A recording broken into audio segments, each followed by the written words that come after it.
Hello everyone. 4 अक्टूबर के newspaper the Pioneer की latest news को डिस्कस करने का टाइम आ गया है।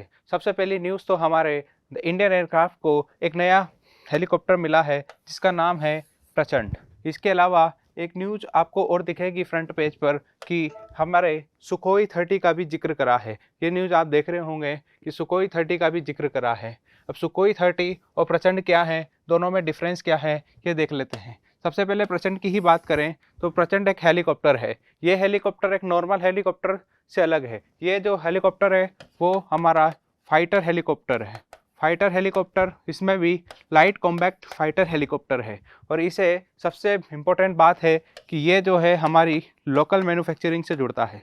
अब तक ये ट्रेडिशन रहा है कि हम जो भी डिफेंस के जो आइटम्स होते हैं, चाहे वो एयरक्राफ्ट हो, हेलीकॉप्टर्स हो या सबमरीन्स हो, ये सब हम लोग जो हैं वो किसी फॉरेन कंट्री, स्पेशली जो बड़ी पावर्स है, चाहे वो रशिया, फ्रांस, यूके, यूएसए, इनसे हम इंपोर्ट करते हैं।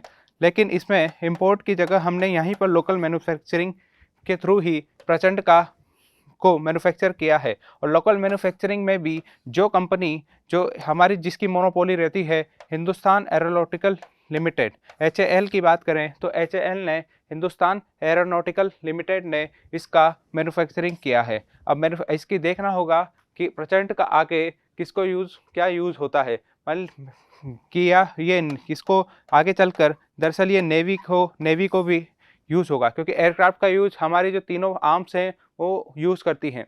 तीनों को अपने अपने लेवल पर हेलीकॉप्टर्स का, एयरक्राफ्ट्स का यूज़ करना होता है। तो प्रचंड को HAL ने मैन्युफैक्चर किया। ये एक लाइट कॉम्बैक्ट फाइटर हेलीकॉप्टर है। जबकि सुखोई 30 की बात करें तो सुखोई 30 इससे कहीं ज़्यादा इंपॉर्टेंट है, क्योंकि ये हमारे हमारे जो डिफेंस सेक्टर का पिछले काफ़ी टाइम से, यानी 10 साल से भी ज़्यादा से, ये हमारे जो डिफेंस सेक्टर में काफ़ी इंपॉर्टेंट रोल प्ले कर रहा है। सुखोई 30 की बात करें तो सुखोई 30 का जो मैन्युफैक्चरिंग है वो लोकल नहीं है। इसे हमने इंपोर्ट करा है, और इंपोर्ट करा है रशिया की एक कंपनी से। यानी आप ये याद रखिएगा, कंपनी के नाम की जगह ये याद रखिएगा कि ये एक रशियन एयरक्राफ्ट है जिसे हमने इंपोर्ट करा है। इसके अलावा बात करें सुखोई 30 की तो ये हेलीकॉप्टर की नहीं होकर एक एयरक्राफ्ट है। और एयरक्राफ्ट में भी इसकी खासियत है, इसका मेनली यूज़ होता है कि ये भी एक फाइटर एयरक्राफ्ट है, जिसमें इसमें एक तो 2 इंजन होते हैं और 2 सीट की कैपेसिटी इसकी होती है। 2 engine 2 seat fighter aircraft Sukhoi 30। इस सुखोई 30 जिसे रशिया की एक कंपनी ने मैन्युफैक्चर करा। अब इस सुखोई 30 के भी कई सारे वेरिएंट्स होते हैं। इसमें कई सारे होते हैं, जैसे है सुखोई 30 MKI, MKK, MKM, इस तरीके से 3 वेरिएंट्स इसमें चलते हैं। इनकी कैपेसिटी के अकॉर्डिंग इसका वेरिएंट्स का डिसाइड किया जाता है कि अलग अलग वेरिएंट्स इनकी क्या कैपेसिटी है, जैसे इनकी स्पीड कितनी हो सकती है मैक्सिमम, उस हिसाब से। लेकिन इसमें सब में 2 इंजन होंगे, 2 सीट की कैपेसिटी होगी, ये सब में कॉमन है। ये हमारा सुखोई 30 और प्रचंड दोनों का कंपेयर करके देखा। एक था फाइटर हेलीकॉप्टर और एक था फाइटर एयरक्राफ्ट। इसके अलावा UAPA का जिक्र करा है। हमने पॉपुलर फ्रंट ऑफ इंडिया के बारे में डिस्कस करा था, और हमने उस दिन पोटा, टाडा, इन सब के एक ब्रीफ आइडिया लिया था, जिसमें हमने देखा था कि पोटा, टाडा जो है वो हमारे एंटी टेरर एक्टिविटीज़ को और जो इलीगल एक्टिविटीज़ है, ये जो हमारी सीधे सीधे हमारी नेशनल सिक्योरिटी से जुड़ती है, उन पर एक्शन लेने के लिए इन सब एक्ट का यूज़ करा जाता है। ये अपने आप में एक्ट है, और इसी में एक एक्ट है UAPA। UAPA का फुल फॉर्म देखें तो अनलॉफुल एक्टिविटीज प्रिवेंशन एक्ट, जो कि 1967 से ही कंटिन्यू है। इस तरीके के जितने भी एक्ट हैं, पोटा, टाडा, UAPA, इनमें UAPA सबसे पहले आया। नाम से ही जिक्र इसका देख सकते हैं, नाम से ही इसमें ठीक पिक्चर क्लियर हो रही है कि अनलॉफुल एक्टिविटीज़। अब अनलॉफुल एक्टिविटीज़ है, यदि कोई ऐसी एक्टिविटी जो हमारी नेशनल सिक्योरिटी को इन्फ्लुएंस कर रही है तो ऑब्वियसली बात है वो अनलॉफुल होगी। कोई ऐसी एक्टिविटी जो हमारी इंटीग्रिटी को, इंडिया की इंटीग्रिटी को डिस्टर्ब कर रही है, ऑब्वियसली बात है वो अनलॉफुल होगी। ऐसी सारी एक्टिविटीज़ को इसमें अनलॉफुल एक्टिविटीज़ के थ्रू मानते हुए इस पर जो है एक्शन लेने का प्रोविज़न है। 1967 से ही ये चला आ रहा है। इसका यदि हम हिस्ट्री देखें तो ऐसी एक्टिविटीज़ जनरली नॉर्थ ईस्ट में ज़्यादा देखने को मिलती थी, जब नॉर्थ ईस्ट में एक सेपरेट एथनिक बेस पर सेपरेट स्टेट्स की के बनाने की जो डिमांड थी जब होती थी, तो उसमें कई सारे वायलेंस वगैरह, कई सारी इस नेशनल सिक्योरिटी के इश्यू जुड़ते थे, स्पेशली हमारे जो नॉर्थ ईस्ट का रीजन है वहाँ पर। इसलिए ही उन सब चीज़ों को ही रेगुलेट करने के लिए, उन सबको ही कंट्रोल करने के लिए यूएपीए आया था। टाइम के साथ इसकी कई सारी डायमेंशन बढ़ी। ऑब्वियसली बात है, अनलॉफुल एक्टिविटीज़ को टाइम टू टाइम काफ़ी ज़्यादा ब्रॉड करा गया। अभी जो पीएफआई के ऊपर जितने भी ही आरोप लग रहे हैं, उन सबको भी अनलॉफुल एक्टिविटीज़ माना गया और इसी एक्ट के थ्रू इस पर काफ़ी ज़्यादा कार्रवाई की गई।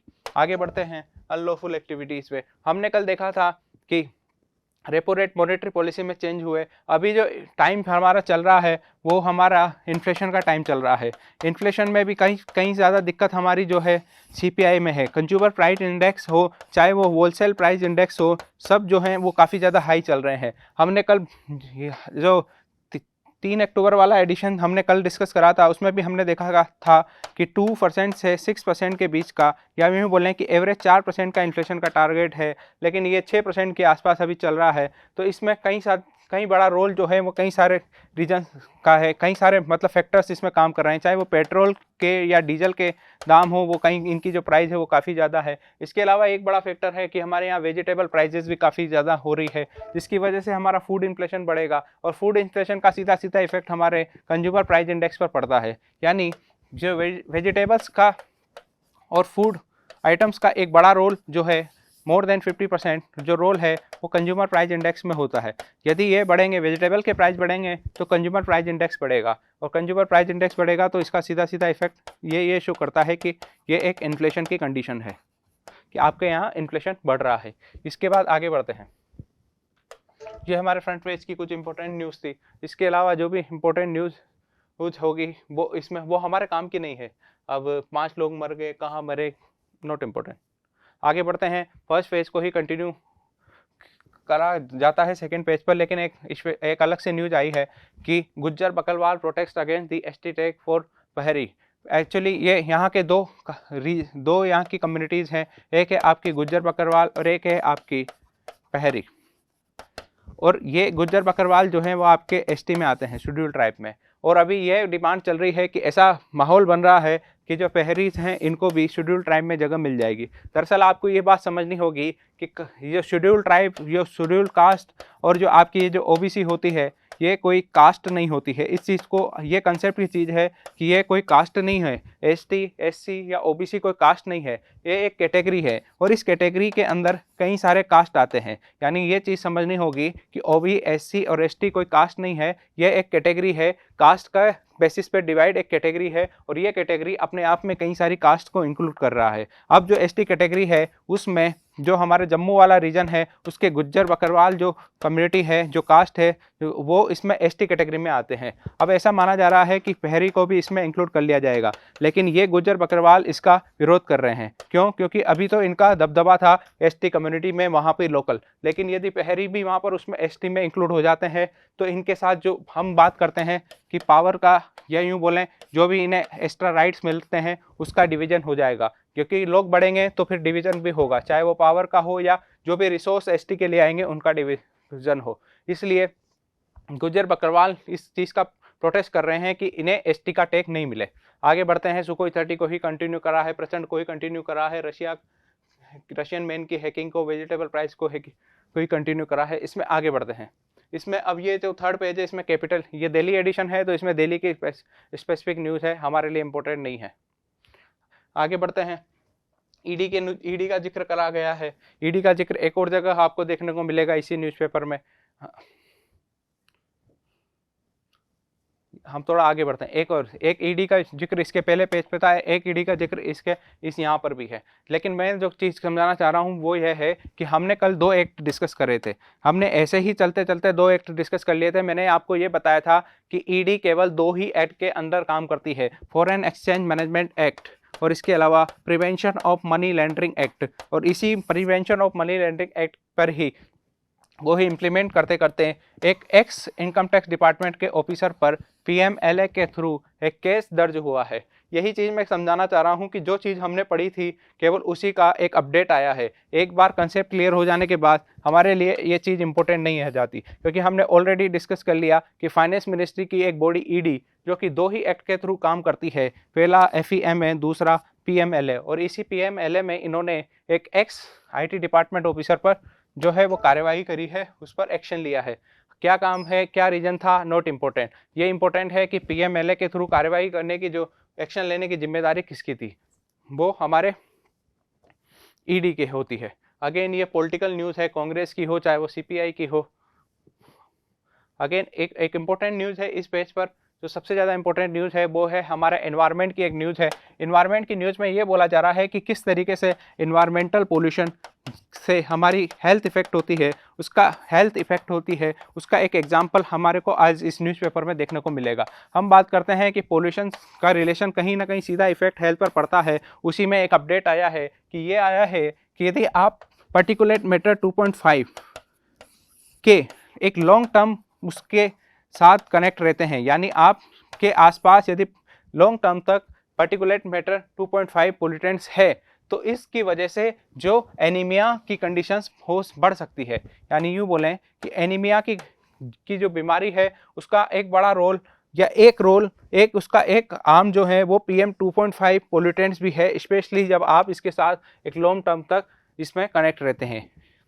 तो अब एनीमिया की बात करें, यहाँ पर आपको दिख रहा होगा कि long term exposure to PM2.5 air pollution में इंक्रीज एनीमिया, ये एक स्टडी में पता चला है।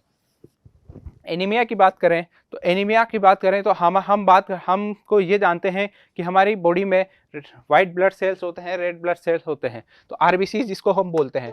RBC की बात करें तो RBC हमारे लिए हमारी ऑक्सीजन की ब्लड सप्लाई को इंश्योर, हमारी जो ऑक्सीजन जो सप्लाई होती है पूरे बॉडी में, उसमें RBC का एक बड़ा रोल होता है। लेकिन यदि एनीमिया की कंडीशन है तो एनीमिया की कंडीशन में जो जितनी हमारे यहाँ हमारी बॉडी के लिए एक सफिशिएंट RBC होनी चाहिए, जो हमारी एक एक्यूरेट या एडिक्वेट ऑक्सीजन सप्लाई को इंश्योर कर सके, वो इतनी RBC हमारी बॉडी में हो नहीं पाती। या यूँ बोलें कि हेल्दी RBC तो होती है, लेकिन हेल्दी हमारी जो RBCs है उनकी जो नंबर है वो कम हो जाता है। या यूँ बोलें कि हेल्दी RBCs कम हो जाती है, जितनी RBC होती है वो हेल्दी नहीं रहती, या हेल्दी RBC जो ऑक्सीजन की सप्लाई को इंश्योर करती है वो कम हो जाती है। जब RBC कम होगी, दोबारा से देखते हैं एक बार, इसको पूरा समझते हैं इसको, कि नंबर ऑफ RBCs कम हो जाते हैं, और जब नंबर ऑफ RBCs कम हो जाते हैं तो इसकी वजह से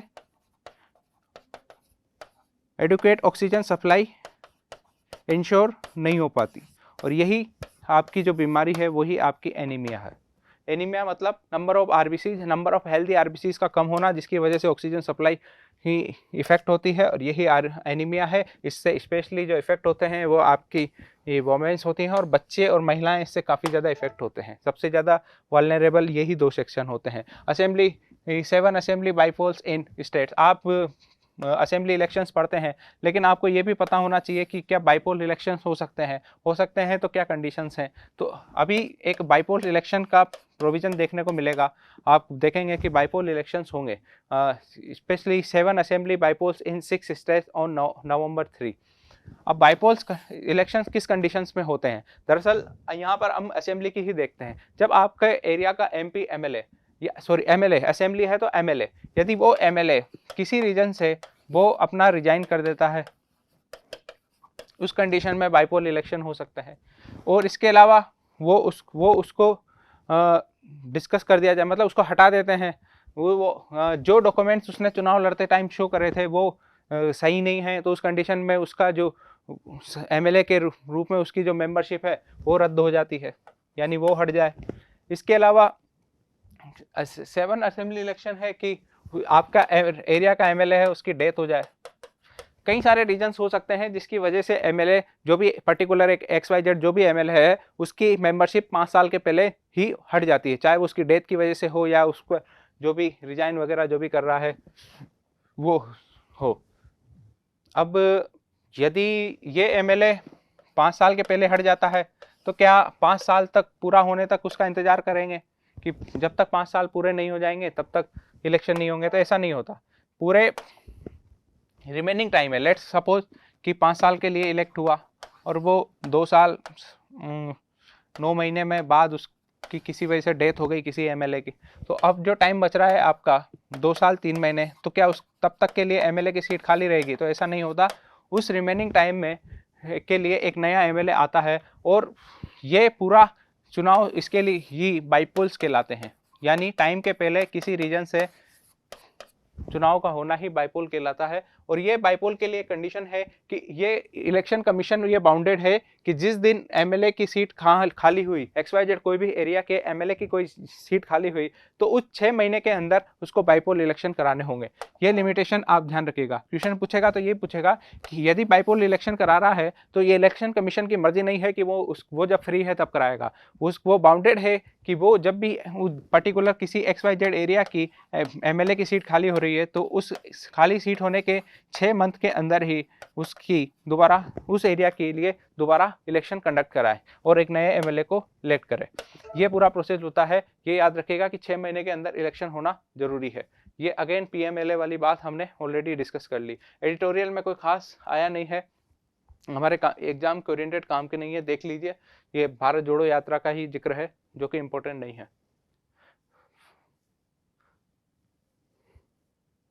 रशिया यूक्रेन अगेन रोज रोज डिस्कस करना कोई अच्छी बात भी नहीं है। इसी में आगे बढ़ते हैं। हम लोगों ने डिस्कस करा था थोड़े टाइम पहले, रशिया यूक्रेन से कहीं ज़्यादा इंपॉर्टेंट अभी ये चल रहा है कि हमारी जो बाल्टिक सी है उस बाल्टिक सी में अभी पाइपलाइन के जो जारी थी वो लीक होने की बात हमने पहले डिस्कस करी थी। उसी में एक बड़ा कुछ अपडेट है कि स्वीडन ने ये सब भेजा।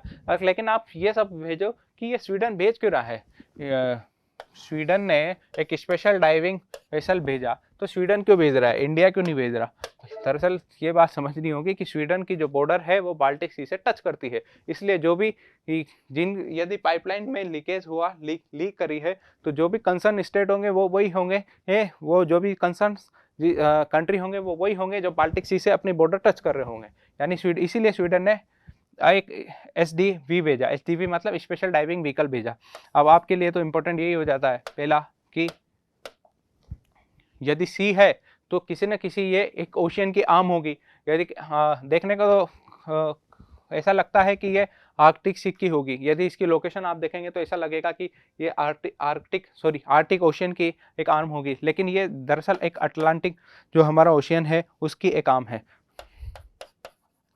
अटलांटिक ओशियन का ही एक पार्ट है हमारा बाल्टिक सी, और यदि ये बाल्टिक सी है तो इसे जो कंट्री टच करते हैं जो हमने ऑलरेडी डिस्कस कर लिया, पहला Lithuania, Latvia, Estonia, Russia, Germany, Sweden, Poland, Denmark, Finland.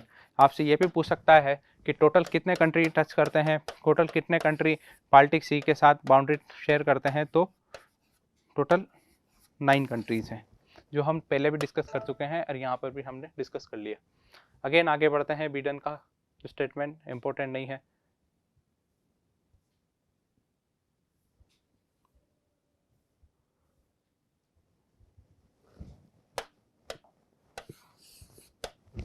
Puerto Rico, एक लोकेशन जो न्यूज में आपको दिख रही होगी, प्यूर्टो रिको।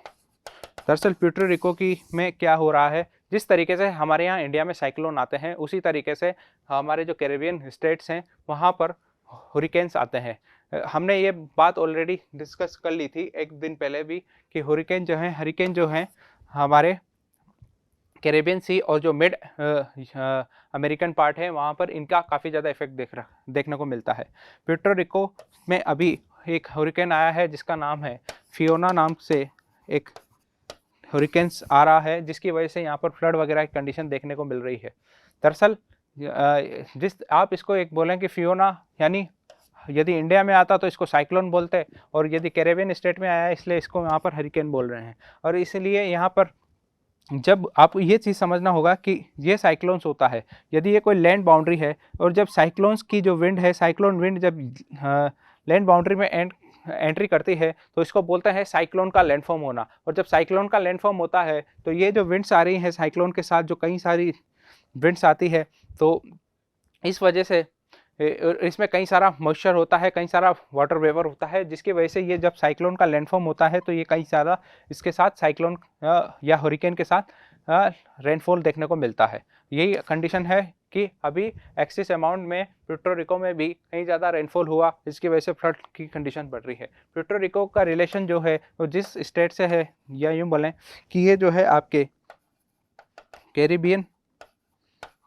कैरिबियन जो हमारी टेरिटरी है उसका ही एक पार्ट है, कैरिबियन टेरिटरी का एक पार्ट है। हम ये बात एक बार पहले भी डिस्कस कर चुके हैं 26 सितंबर को, कि जिस तरीके से ये पूरी यदि ज्योग्राफी है, ज्योग्राफिकल मैप में इसको देखें,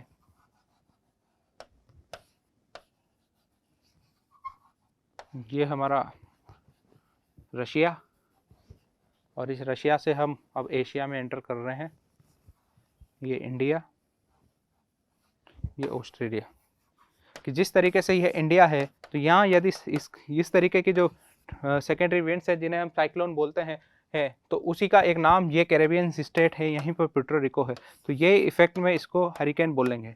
और हमने ये ऑलरेडी डिस्कस करा था कि यदि ये ऑस्ट्रेलिया है तो यहाँ पर इसी का नाम हो जाएगा आपके विलीस, जबकि ये आपका चाइना वाला इलाका, फिनलैंड वाला इलाका, चाइना वाला इलाका, मलेशिया वाला इलाका, वियतनाम वाला इलाका, इस पर यहाँ पर इसको बोलते हैं टाइफून। हमने वहाँ उस दिन 26 सितंबर को एक टाइफून डिस्कस करा था, और अभी हम हरिकेन डिस्कस कर रहे हैं। चीज़ें एक ही है, बस नाम अलग अलग है। जोग्राफिकल बेसिस पर इनका नाम का डिवीज़न है कि फायोना क्या है तो वो एक हरिकेन है, और उसकी वजह से यहाँ पर रेनफॉल हुआ और फ्लड की कंडीशन बनी। प्यूर्टो रिको का रिलेशन जो है वो आपके कैरेबियन स्टेट से है। ये पूरी इंपॉर्टेंट न्यूज़ थी। आगे बढ़ते हैं इंटरनेशनल पेज के बाद हमारे मनी वाले पेज या इकोनॉमी वाले पेज पर। गैसेस की प्राइस में हाइक हुआ, ऑब्वियसली बात है, हमने अभी डिस्कस करा था कि इंडिया जो है वो अभी इन्फ्लेशन के एक फेज से गुजर रहा है, जिसमें गैसेस की प्राइसेस अभी काफ़ी ज़्यादा हाई हुए। सेंसेक्स निफ्टी में चेंजेस ये डेली चेंज होते हैं, डेली नहीं, हर सेकेंड हर मिनट इसका चेंजेस होने की पॉसिबिलिटी बनी रहती है। अगेन एक न्यूज़ आप देखेंगे तो 5G मोबाइल पर एक न्यूज़ है, इसी पेज पर 4G पे के लिए भी नेटवर्क पे भी न्यूज़ है। तो आप ये तो सुनते हैं कि हम 4G से 5G में एंटर कर रहे हैं, 4G बंद हो जाएगा, 4G का यूज़ की जगह 5G को प्रेफरेंस दी जाएगी। लेकिन कभी आपके लिए इम्पोर्टेंट, यदि आप एग्ज़ाम दे रहे हैं तो ये इम्पोर्टेंट नहीं है कि 4G को किस कंपनी पहले ला रही है, कौन कंपनी पहले बंद कर रही है, 5G कौन पहले ला रही है। हमारे को ये पता होना चाहिए कि 4G और 5G किस तरीके से अलग अलग हैं। यदि 4G का 5G अलग अलग क्यों है, 4G की कंपैरिजन में 5G क्यों बेस्ट है, तो इसमें सबसे पहले बात आ जाती है इनकी बैंड विड्थ की। इसकी जो बैंड विड्थ है वो लगभग 200 Mbps की है, 200 MB पर सेकेंड की है, जबकि 5G की बैंड विड्थ है वो आपके 1 GB पर सेकेंड से भी ज़्यादा है, 1 GB पर सेकेंड से भी ज़्यादा है। जबकि बैंड विड्थ के बाद ही यदि इसकी स्पीड देखें, 4G की स्पीड लमसम आपके 25 Mbps होती है, जबकि 5G की स्पीड इसके लगभग 10 गुना होती है। या यूँ बोलें, कोई फिक्स तो अभी तक आंकड़ा आया नहीं है, लेकिन 200 से 400 Mbps की स्पीड बताते हैं 5G की, यानी लगभग 10 गुना इसकी स्पीड होती है। लेटेंसी रेट भी इसमें 5 गुना है, बैंड विड्थ इसमें 5 गुना है। जबकि लेटेंसी रेट की बात करें, लेटेंसी टाइम की बात करें तो 4G का लेटेंसी टाइम 10 से 20 सेकंड, जहाँ 10 से 20 मिली सेकेंड होता है, जबकि 5G का जो लेटेंसी रेट है या लेटेंसी टाइम है वो 1 मिली सेकेंड या इससे भी कम होता है। ये हमारे यहाँ कब आया था, तो ये हमारे यहाँ 2006 में आया था, और ये 2020 में 5G की एंट्री हुई थी। हालांकि इंडिया में अभी तक नहीं हुई है, इंडिया इसमें ट्रांजिशन फेस में है, 5G की तरफ हम लोग बढ़ रहे हैं। कई कंट्रीज़ हैं, चाइना, जापान वगैरह, यहाँ पर 5G की एंट्री हो गई थी, लेकिन वर्ल्ड वाइड ये 2020 में इंट्रोड्यूस कर दिया गया था 5G को। तो इस तरीके से हमने 4G और 5G के बारे में क्या डिफरेंस था वो देखा। अब रूपी, और जिस तरीके से अभी इन्फ्लेशन की लड़ाई चल रही है, उसी तरीके से एक लड़ाई है डॉलर और रूपी का रिलेशन। दरअसल डॉलर के मुकाबले हमारे जो रूपी है उसकी वैल्यू लगातार घटती जा रही है। तो मतलब ये है कि यदि पहले जहां $1 पे का यदि 50 रुपये की वैल्यू 50 रुपये के बराबर थी, तो वही अब $1 की वैल्यू पर आपको 80, अभी आज प्रेजेंट की बात करें कल की तो 81.89 रुपीज़ है। यानी इसलिए बोल रहे हैं कि रुपये की वैल्यू घटती जा रही है। यानी आपको $1 खरीदने के लिए पहले केवल 50 रुपये देने पड़ते थे, लेकिन आप अब 50 रुपये दोगे तो उसमें $1 भी नहीं आएगा, लमसम पॉइंट कुछ $6.7 कुछ ऐसे आएगा। यानी $1 पहले $1 खरीदने के लिए आपको 50 रुपये ही खर्च करने पड़ते थे, लेकिन अब आपके रुपए की वैल्यू घट गई तो वो 81, अब आपको 81-82 रुपीज़ खर्च करने पड़ेंगे।